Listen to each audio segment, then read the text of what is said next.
Hello students, welcome back to your channel.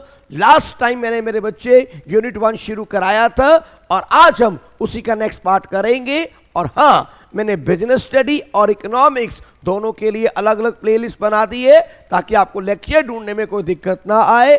और मेरे बच्चे साथ साथ लेक्चर सुनते रहिए, नोट्स बनाते रहिए और हाँ, कॉपी पेन लेके तैयार हो जाइए। शुरू करने लगे हैं next topic.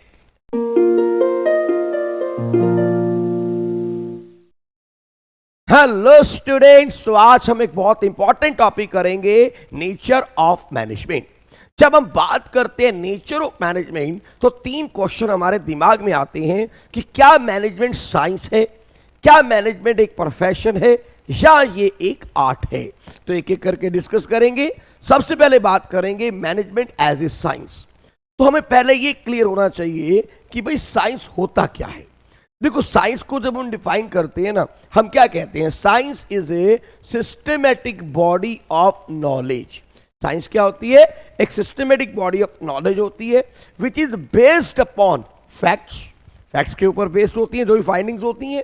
And it's principles explain cause and effect relationship. अब साइंस के प्रिंसिपल्स को देखो, ये कॉज एंड इफेक्ट रिलेशनशिप बताते हैं एंड आर यूनिवर्सल, और सब जगह ये अप्लाई होते हैं। That is the science. तो अब हम डिस्कस करते हैं कि क्या मैनेजमेंट में ऐसी फीचर्स हैं, क्या मैनेजमेंट इसको फुलफिल कर पा रही है। तो आइए शुरू करते हैं। सबसे पहले मैनेजमेंट एज ए साइंस में पहला reason, systematic body of knowledge. तो यहां पे ये कहा जाता है, भाई देखो, जैसे हमारी साइंस एक सिस्टमेटिक बॉडी ऑफ नॉलेज है जो कि डेवलप किया जाता है after some research and experiments, इसी तरह हमारी जो मैनेजमेंट है ये भी एक सिस्टमेटिक बॉडी ऑफ नॉलेज है जिसको डेवलप किया गया बहुत सारी रिसर्च के बाद, बहुत सारे एक्सपेरिमेंट्स के बाद। Second, principle based on experiments. जितने भी साइंस के प्रिंसिपल्स होते हैं वो एक्सपेरिमेंट्स के ऊपर बेस्ड होते हैं। इसी तरह हमारे जो मैनेजमेंट प्रिंसिपल्स हैं वो भी तो एक्सपेरिमेंट के ऊपर बेस्ड है। एक मैनेजर बार बार चीज़ों को अप्लाई करता है, रिपीट करता है, ऑब्जर्व करता है और फिर उसके बाद जो फाइंडिंग्स होती है उसको प्रिंसिपल की फॉर्म में दे देता है। तो यानी कि जो मैनेजमेंट प्रिंसिपल्स हैं they are also based upon experiments. Then cause and effect relationship. अब देखो ना, जैसे हमारे साइंस के प्रिंसिपल्स हैं, कॉज एंड इफेक्ट रिलेशनशिप बताते हैं। हम लोग पढ़ते हैं न्यूटन थर्ड लॉ, क्या कहता है, every action has equal and opposite reaction. अब यहाँ पे एक्शन क्या है, कॉज, और रिएक्शन क्या है, इफेक्ट। तो साइंस के principle cause and effect relationship बताते हैं। ऐसे ही मैनेजमेंट प्रिंसिपल्स भी बताते हैं। जैसे कि हमारा एक प्रिंसिपल आता है यूनिटी ऑफ कमांड। अगर आपने एक सबऑर्डिनेट के ऊपर एक सुपीरियर लगाया तो काम बहुत अच्छे से होगा, बढ़िया तरीके से होगा, कोई कंफ्यूजन नहीं होगी। तो एक सुपीरियर को लगा, एक सबऑर्डिनेट के ऊपर एक सुपीरियर को लगाना क्या था, कॉज, और काम अच्छे से होना क्या था, इफेक्ट। यानी कि हमारे साइंस के प्रिंसिपल जैसे बताते हैं कॉज एंड इफेक्ट रिलेशनशिप, तो मैनेजमेंट प्रिंसिपल्स भी बताते हैं cause and effect relationship. Verification of principle. Science के प्रिंसिपल्स को हम लेबोरेटरीज में टेस्ट कर सकते हैं, वेरीफाई कर सकते हैं।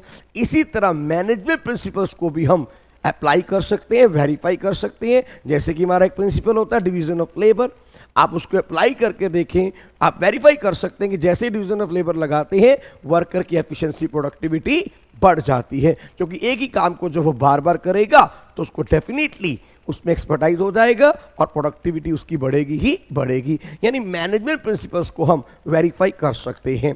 यूनिवर्सल एप्लीकेशन, कहीं भी चले जाइए मैनेजमेंट प्रिंसिपल्स भी हर जगह लगते हैं, जैसे साइंस के प्रिंसिपल्स लगते हैं, unity of command, unity of direction.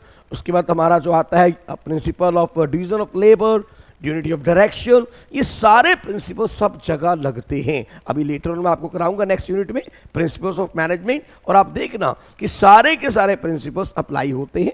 तो ये भी क्या है, यूनिवर्सल हैं। फिर मेरे बच्चे अब क्वेश्चन आता है, limitation of management as a science. क्या हम मैनेजमेंट को फुल फ्लैश साइंस कह सकते हैं? तो यहां पे आंसर आता है नहीं। मैनेजमेंट एक सॉफ्ट साइंस है, मैनेजमेंट इनएग्जैक्ट साइंस है। जैसे फिजिक्स, केमिस्ट्री होती है ना हमारी, एग्जैक्ट साइंस होती है। तो यहां पे हम कहते हैं कि मैनेजमेंट को हम उस तरह से एग्जैक्ट साइंस नहीं कह सकते। मैनेजमेंट क्या है, इट इज अ इनएग्जैक्ट साइंस, या कई बार हम इसको बोल देते हैं सॉफ्ट साइंस, या कई बार इसको बोल देते हैं social science, because of following reason. तो एक एक करके इनको डिस्कस करेंगे। तो पहले एक बात याद रखनी है कि management is inexact science, management is soft science, management is social science. अब ऐसा क्यों कहा जाता है? उसका कारण है सबसे पहला लैक ऑफ यूनिफॉर्मिटी। देखो जो हमारे प्रिंसिपल्स ऑफ मैनेजमेंट होते हैं ना, ये हर जगह कहते हैं, एक बार तो कह देते हैं यूनिवर्सली एप्लीकेबल है, लेकिन प्रैक्टिकली देखा जाए तो हर जगह सेम चीज अप्लाई नहीं होती है। They are highly need based and change according to situation. मतलब हमारे जो मैनेजमेंट प्रिंसिपल्स हैं, हर प्रिंसिपल हर जगह अप्लाई होगा ऐसी कोई गारंटी नहीं है। छोटा सा एग्जांपल लेते हैं। अब डिवीजन ऑफ लेबर का प्रिंसिपल क्या कहता है कि काम को छोटे छोटे पार्ट में डिवाइड करो, हर वर्कर को एक काम करने के लिए दे दो, जब बार बार वो काम करेगा उसमें एक्सपर्ट हो जाएगा। अब ये प्रिंसिपल मान लीजिए एक छोटी ऑर्गेनाइजेशन है, एक छोटी सी शॉप है, मान लो मेरी एक शॉप है, शॉप के मेरे पास एक सेल्समैन है। अब मेरे पास अगर एक ही सेल्समैन है तो मैं यहाँ डिवीजन ऑफ वर्क कैसे लगाऊंगा? पॉसिबल नहीं है। लेकिन हाँ, अगर मेरी कंपनी बड़ी होगी, वहाँ भी मेरे पास काफ़ी सारे वर्कर्स काम कर रहे हैं, 100-200 वर्कर काम कर रहे हैं, तो मैं वहाँ पे डिवीजन ऑफ लेबर लगा सकता हूँ। यानी कि ये यूनिफॉर्म नहीं है कि हर जगह हर प्रिंसिपल लगेगा, ऐसा कुछ पॉसिबिलिटी नहीं है। ये हाईली मेरे बच्चे सिचुएशन बेस्ड होते हैं, सिचुएशन के अकॉर्डिंग चेंज होते रहते हैं। Second, lack of certain fix concept and principal.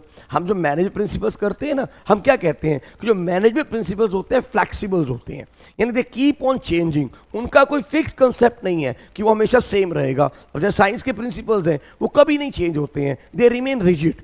लेकिन मैनेजमेंट प्रिंसिपल्स ऐसे नहीं होते हैं, they keep on changing, flexible होते हैं और according to situation, according to human behaviour ये अपना चेंज हो जाते हैं, स्टेबल नहीं होते हैं। Then lack of certainty about result. अब मैनेजमेंट प्रिंसिपल्स में क्या होता है कि हम इनको अलग अलग सिचुएशन में अगर फॉलो करें तो हमें कभी भी सेम रिजल्ट नहीं मिलता। अब देखो ना, साइंस के प्रिंसिपल्स क्या होते हैं, आप लेबोरेटरी में 10 बार टेस्ट करो, 50 बार टेस्ट करो, हर बार आपको सेम रिजल्ट आएगा।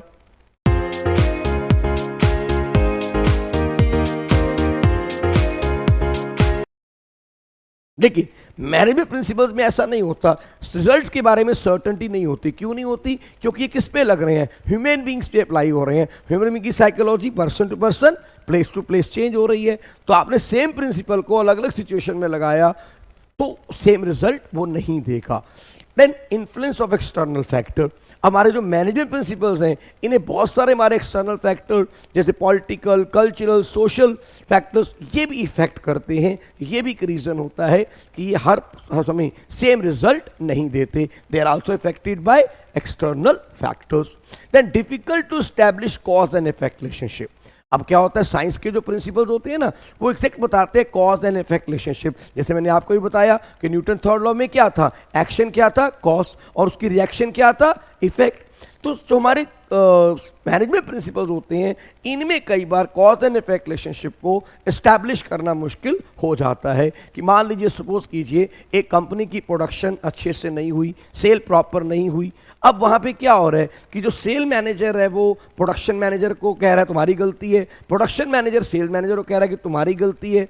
तो एक दूसरे को वो अप्रोच कर रहे हैं कि एक्चुअली कॉज क्या है, क्यों सेल नहीं हुई, क्यों प्रोडक्शन प्रॉपर नहीं हुई, इसका हमारे पास कोई एग्जैक्ट कॉज नहीं पता होता। यानी कि some time we are not able to establish cause and effect relationship.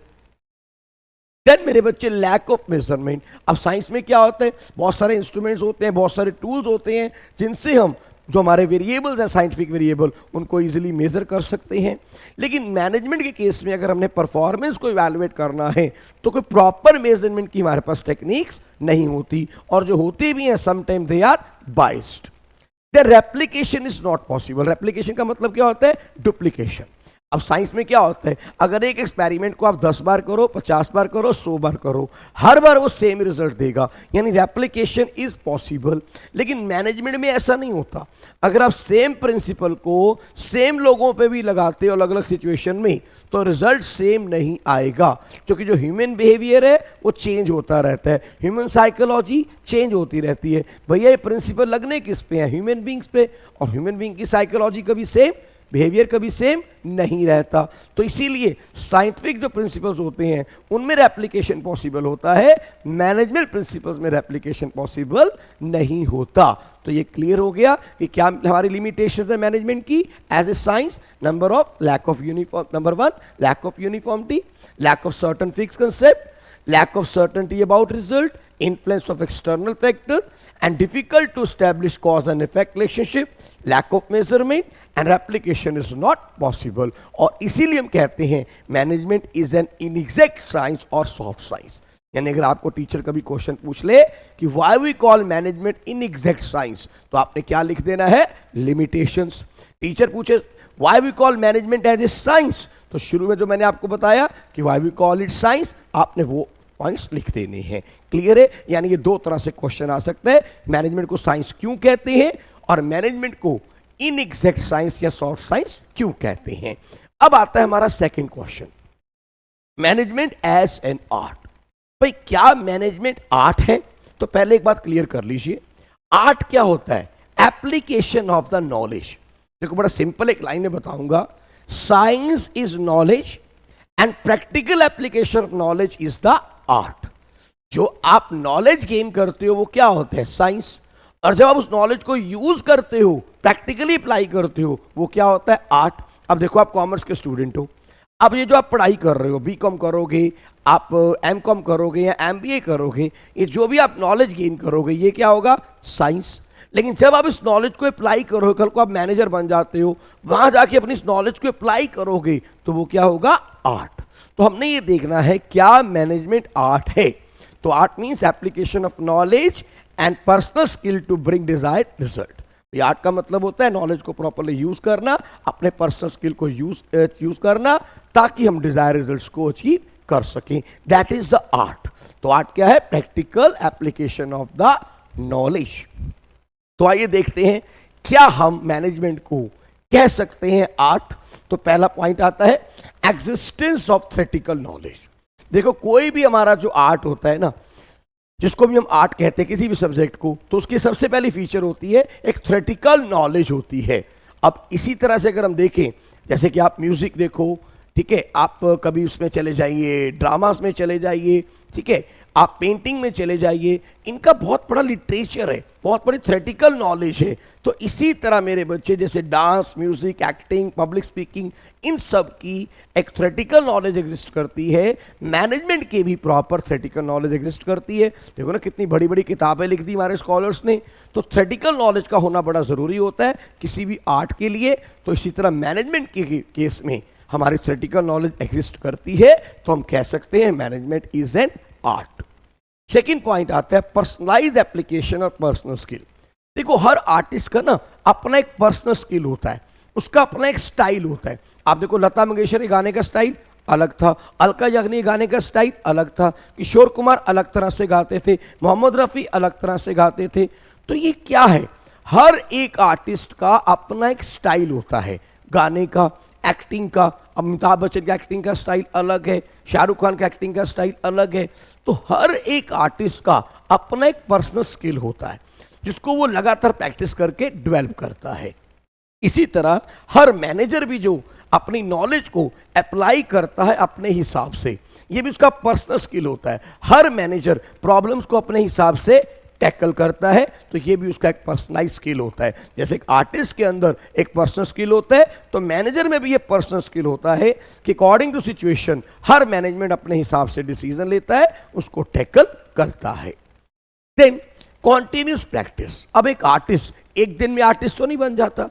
एक आर्टिस्ट कब बनता है? आर्टिस्ट जब उसको लगातार रियाज करता है, प्रैक्टिस करता है. एक तबला वादक को देख लीजिए, एक बांसुरी बजाने वाले को देख लीजिए, एक सितार वादक को देख लीजिए. एक दिन में तो ये आर्टिस्ट नहीं बन गए, इन्होंने लगातार प्रैक्टिस की, कितने टाइम, अब जाके ये एक्सपर्ट बने. इसी तरह जो एक मैनेजर होता है वो एक अच्छा मैनेजर कब बनता है? जब वो बार बार प्रैक्टिस करता है, प्रॉब्लम्स आती हैं उनको सॉल्व करता है, कई बार गलती करता है, फिर उस गलती से सीखता है, और कॉन्टिन्यूस प्रैक्टिस करते करते वो एक एक्सपर्ट अपना मैनेजर बन जाता है. Then creativity. देखो आर्ट क्या होता है? It is basically creativity. भाई आर्टिस्ट, हर आर्टिस्ट में क्या खास होता है? वो नई क्रिएटिविटी के साथ आता है. आप देखो ना हमारे म्यूजिशियन है, नए नया म्यूजिक लेके आते हैं, नए नए लिरिक्स लेके आते हैं. तो वो क्या है? हर समय वो कुछ क्रिएटिविटी कर रहे हैं. एक पेंटर होता है, नई तरह से पेंटिंग करने की कोशिश करता है. क्या है ये? क्रिएटिविटी. क्योंकि जब तक ये क्रिएटिविटी नहीं लेके आएंगे ये एक अच्छे आर्टिस्ट नहीं बन सकते. इसी तरह जो एक मैनेजर होता है वो भी क्रिएटिव होना चाहिए. डेफिनेटली एक अच्छा मैनेजर क्या होता है, वो क्रिएटिव होता है, वो हर समय नए नए आइडियाज़ लेके आता है, कैसे अपनी कंपनी को ग्रो करूं, कैसे काम को और अच्छे से कराया जाए, कैसे कस्टमर को और सेटिस्फाई किया जाए। तो ये जो क्वालिटी होती हैं एक मैनेजर में भी पाई जानी चाहिए, उसके अंदर भी क्रिएटिविटी होनी चाहिए, क्योंकि अगर उसके अंदर क्रिएटिविटी नहीं है तो अपनी कंपनी को अच्छे से डेवलप नहीं कर पाएगा। तो इस पॉइंट से हम कह सकते हैं कि yes, management possess all the features of art, so we can say management is an art. तो मैनेजमेंट को हम आर्ट कह सकते हैं, क्योंकि जो फीचर एक आर्टिस्ट में होती है वो फीचर हमारे मैनेजर में भी होती है। तो यहां से हम कंक्लूजन करेंगे कि management is both science as well as art, यानी कि मैनेजमेंट हमारा साइंस भी है और आर्ट भी है। तो ये हमारा यहां से कंक्लूजन ड्रॉ होता है। अब आता है हमारा लास्ट टॉपिक, क्या मैनेजमेंट प्रोफेशन है। हम तीन बातें डिस्कस कर रहे हैं ना बेटे, सबसे पहले क्या मैनेजमेंट साइंस है, फिर क्या मैनेजमेंट आर्ट है, अब बात करेंगे क्या मैनेजमेंट एक प्रोफेशन है। तो यस माय डियर, सबसे पहले डिस्कस करेंगे प्रोफेशन क्या होता है। Profession is a occupation requiring some significant body of knowledge. हम प्रोफेशन किसको कहते हैं, एक ऐसा ऑक्यूपेशन जिसके लिए आपको स्पेशल कुछ नॉलेज चाहिए, हम उसको बोलते हैं प्रोफेशन। अब जैसे कि डॉक्टर, सीए, लॉयर, ये सब क्या है, प्रोफेशनल्स हैं। और अगर आपको डॉक्टर बनना है तो आपको स्पेशल एक एमबीबीएस, बीडीएस ऐसी कोई डिग्री करनी पड़ेगी। आपको लॉयर बनना है, आपको एलएलबी करनी पड़ेगी। इसी तरह अगर आपको सपोज कीजिए सीए बनना है तो आपको सीए क्लियर करनी पड़ेगी। यानी कि किसी भी प्रोफेशन में जाना है तो आपको उसकी कुछ जो रिक्वायरमेंट्स हैं वो फुलफिल करनी पड़ेगी। अब हम चेक करते हैं क्या मैनेजमेंट एक प्रोफेशन है। तो सबसे पहले फीचर आती है स्पेशलाइज्ड नॉलेज। देखो, किसी भी प्रोफेशन में अगर आपने जाना है तो क्या चाहिए, स्पेशलाइज्ड नॉलेज। अब स्पेशलाइज्ड नॉलेज डेफिनेटली आप किसी भी प्रोफेशन में जाओगे आपको उस प्रोफेशन की स्पेशलाइज्ड नॉलेज होनी चाहिए।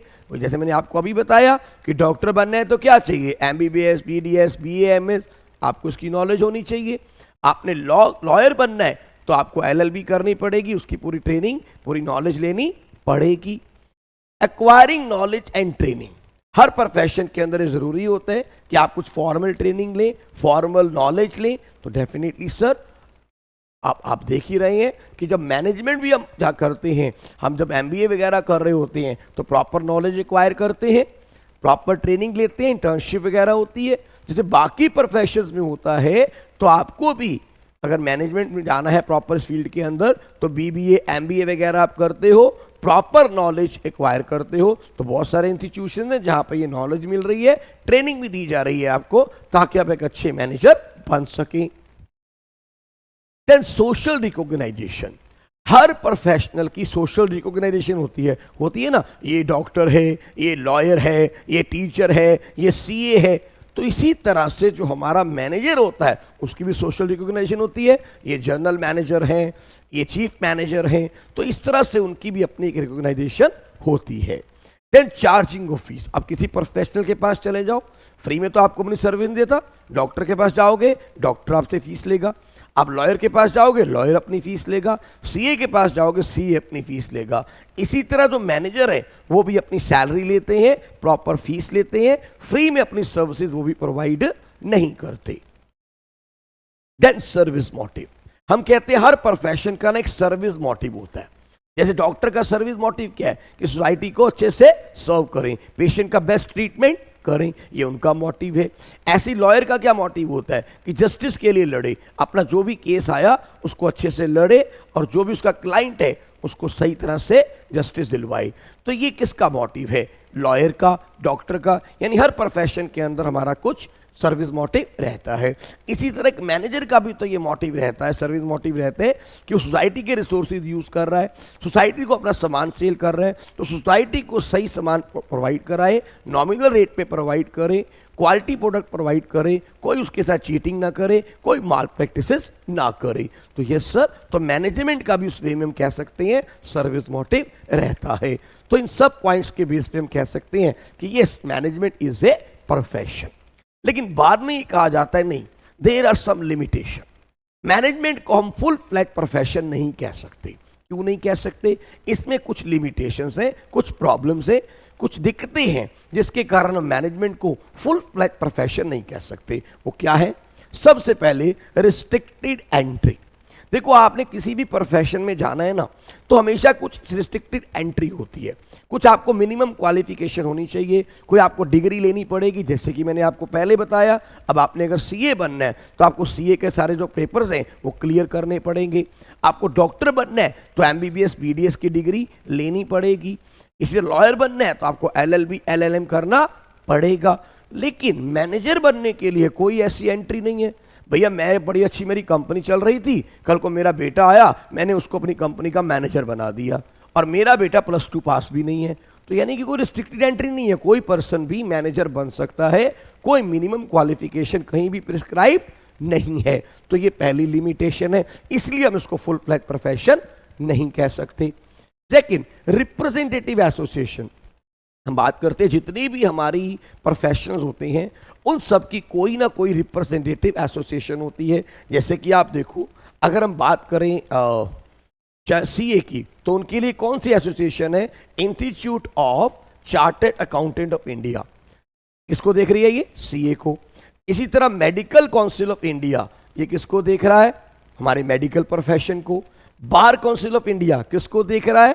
ये हमारे लॉयर्स को देख रहा है। तो यानी कि इनकी अपनी एक रिप्रेजेंटेटिव एसोसिएशन है, और अगर आपको किसी भी प्रोफेशन में जाना है तो आपको इसका मेंबर बनना ही पड़ेगा। बिना इसके आपको जो प्रैक्टिस नहीं कर सकते हैं। लेकिन हमारी कुछ ऐसी ऑर्गेनाइजेशन है, जैसे कि हमारे पास भी AIMA है, all India management institution association है हमारे पास, ऑल इंडिया मैनेजमेंट एसोसिएशन है, AIMA बोलते हैं इसको हमने स्टैब्लिश किया है। और ये भी हमारे जो मैनेजर्स वगैरह हैं उनको प्रॉपर सर्टिफिकेट देती है कि हाँ भाई, अगर आप इसके मेंबर बन जाते हैं। लेकिन इसका मेंबर बनना कोई कंपलसरी नहीं है। मतलब AIMA है एक रिप्रेजेंटेटिव एसोसिएशन जो मैनेजर को रिप्रेजेंट करेगी, लेकिन इसका जो मेंबर बनना है ऐसा कोई कंपलसरी नहीं है कि आपको मैनेजर बनना है तो आपको इसके पास जाके एनरोल कराना पड़ेगा, सर्टिफिकेट लेना पड़ेगा, ऐसा कुछ भी नहीं है। लाइसेंस और membership of A regulatory body, वही पॉइंट आ गया कि आज अगर आपको डॉक्टर बनना है, आपको डॉक्टरी की प्रैक्टिस करनी है, तो आपको अपना लाइसेंस लेना पड़ेगा, मेंबरशिप लेनी पड़ेगी उसकी रेगुलेटरी बॉडी से, जो मेडिकल काउंसिल ऑफ इंडिया है। इस तरह अगर आपको लॉयर बनना है, आप प्रैक्टिस करनी है, तो आपको मेरे बच्चे बार काउंसिल ऑफ इंडिया से मेंबरशिप लेनी पड़ेगी, उनसे लाइसेंस लेना पड़ेगा। लेकिन अगेन मैनेजर बनने के लिए ऐसी कोई मेंबरशिप की ज़रूरत नहीं होती, कोई लाइसेंस की ज़रूरत नहीं होती, कोई भी मैनेजर बन सकता है, कोई कंपल्शन नहीं है कि आपको इनसे कोई भी मतलब एसोसिएशन ऐसी है, कोई भी ऐसी जो रेगुलेटरी बॉडी है उससे लाइसेंस लेना कंपल्सरी है। देन एथिकल कोड, हर एक प्रोफेशन का एक कोड ऑफ कंडक्ट होता है जो बताता है कि आपकी क्या मॉरल वैल्यूज हैं, और अगर कोई इनको कोड ऑफ कंडक्ट को नहीं मानता है तो उसका लाइसेंस, उसकी मेंबरशिप है, कैंसिल भी कर दी जाती है। अब जैसे डॉक्टर्स होते हैं ना, इनका कोड ऑफ कंडक्ट है, अगर किसी ने इसको फॉलो नहीं किया तो उनका लाइसेंस कैंसिल हो जाएगा। इसी तरह मान लीजिए कोई लॉयर है, अगर वो अपने कोड ऑफ कंडक्ट को फॉलो नहीं करता तो उसकी प्रैक्टिस भी कैंसिल कर दी जा सकती है। लेकिन यहाँ पे ऐसा नहीं है, मैनेजर के केस में ऐसा नहीं है। अगर किसी मैनेजर ने कुछ गलती कर दी, कुछ ऐसा चीटिंग कर दी, तो कोई उसको देखने वाला नहीं है, कोई उसकी मेंबरशिप कैंसिल करने वाला नहीं है, क्योंकि मेंबरशिप ली ही नहीं, कोई कंपलसरी ही नहीं है। देन लायबिलिटी फॉर मिसकंडक्ट, अब क्या होता है, वही बात आ गई, सेम वही पॉइंट 12 आ गया कि अगर कोई प्रोफेशनल कोई मिसकंडक्ट करता है तो माय डियर उसके खिलाफ एक्शन लिया जाएगा। जैसे कि advertising is prohibited by code of conduct of ICI, कोई भी CA अपनी एडवर्टाइजमेंट नहीं कर सकता है। अगर किसी ने ऐसी एडवर्टाइजमेंट कर दी तो उसका जो लाइसेंस है वो कैंसिल हो जाएगा, उसके ऊपर एक्शन लिया जाएगा। तो इसलिए यहाँ पर ये कंडीशन लगा दी गई, एक कोड ऑफ कंडक्ट है। तो अब यहाँ पे लेकिन मैनेजर के लिए ऐसा कुछ भी नहीं है। अगर उसने कोई मिसकंडक्ट किया, कोई चीटिंग की, मान लो कोई माल प्रैक्टिसेस की, सामान ज़्यादा रेट पे सेल कर दिया या अच्छी क्वालिटी का सामान नहीं दिया अपने कस्टमर को, तो ऐसा अगर कोई मिसकंडक्ट करता है उसे कोई देखने वाला नहीं है। तो यानी कि ये भी लिमिटेशन है मैनेजमेंट की एज ए प्रोफेशन। तो कंक्लूजन हमने क्या निकाला कि यस, मैनेजमेंट जो है हमारा प्रोफेशन तो है लेकिन ये फुलफिल प्रोफेशन नहीं है, तो इसको फुल फ्लैज प्रोफेशन नहीं कह सकते। हाँ, प्रोफेशन कह सकते हैं लेकिन फुल फ्लैज प्रोफेशन नहीं कह सकते क्योंकि इसमें बहुत सारी लिमिटेशंस हैं, बहुत सारी ऐसी कमियां हैं। तो आई थिंक आपको अब क्लियर हो गया होगा। मैनेजमेंट को हम साइंस कह सकते हैं लेकिन कौन सी साइंस? Soft science. और आर्ट तो ये है ही है, और प्रोफेशन भी कह सकते हैं लेकिन ये फुल फ्लैज प्रोफेशन नहीं है। तो आई होप क्लियर हो गया होगा मेरे बच्चे आज का टॉपिक। अब बार बार एक बात बोलूंगा, लेक्चर मिस नहीं करना है मेरे बच्चे। आपको रेगुलर लेक्चर में मिलता रहेगा, बस उसको अच्छे से सुनते रहिए और आगे बढ़ते रहिए। आई होप आप सबने चैनल सब्सक्राइब कर लिया होगा, लेकिन अगर कुछ नए स्टूडेंट्स आज आए हैं तो बेटा आप भी चैनल को सब्सक्राइब कर लें और अपने दोस्तों को जरूर शेयर करें ताकि मैक्सिमम लोग इसका बेनिफिट उठा सकें। Thank you very much. तो मिलते हैं ब्रेक के बाद।